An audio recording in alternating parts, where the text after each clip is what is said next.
Okay guys, good evening.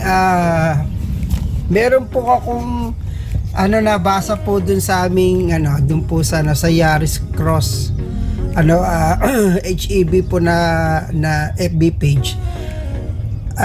Bali may nagtanong po doon na paano po daw ba lumilitaw yung score, yung pong average fuel consumption, yung sa kilometer, yung bilis niya, yung sa average speed niya. So ngayon tuturo ko po dito kung saan po siya pupunta. So click nyo lang po itong click nyo po to. Di ba nandun po tayo sa parameter po na yun, di ba, yung pong below, yung po sa settings, display, brightness, time, date, design. Okay, sige, dito po tayo. Yung po na cursor nyo, gamitin nyo po to. Okay, baba nyo po. Buzzer, notification, maintenance setting, all. Hindi yan. Teka lang, dito tayo sa so kung ba nakita kanina. Sige, move po natin dito sa hindi po yan. Dali lang po yan. Start na. Paano pa pupunta? Saglit lang po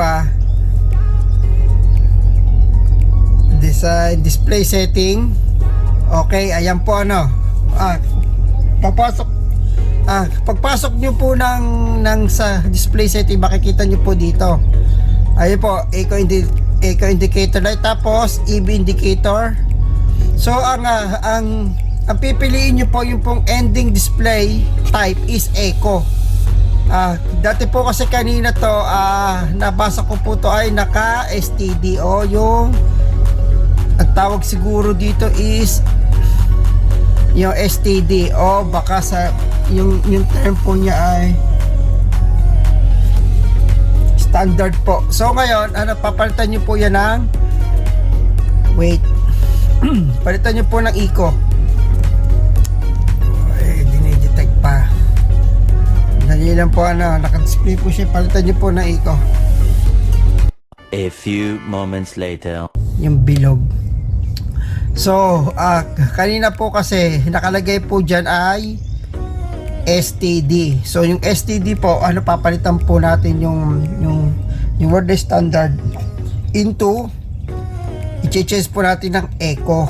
So ayan po pag in-eco nyo po yan, press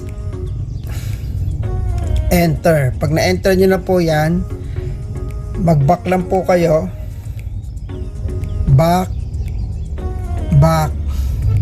Ayan po. Tapos dali nyo na po ulit dun sa may display nyo na ito. Pag gamitin nyo po yung left arrow key, yan, makita nyo naman po dyan yung po na gamit nyo. Let's say yung clock ang gamit nyo o kaya wala o kaya ito naman po yan, yung sa sa fuel consumption natin, yung sa average.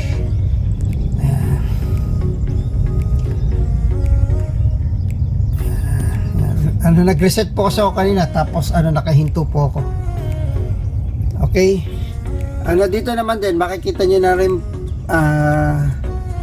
vehicle information. Dito nyo rin po makikita yung kanyang real latest value po niya. Ito ayan, 15.3 km per liter.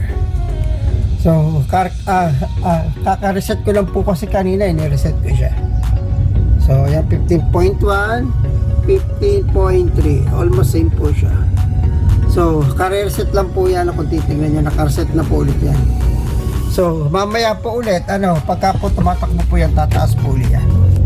Okay guys, maraming salamat. Thank you. 2,000 years later. Yung yung buttons, ayan po.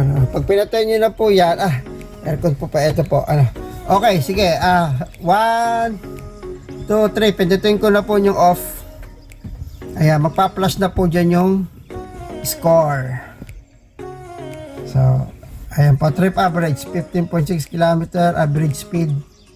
Ayan, okay guys, maraming salamat po and good day.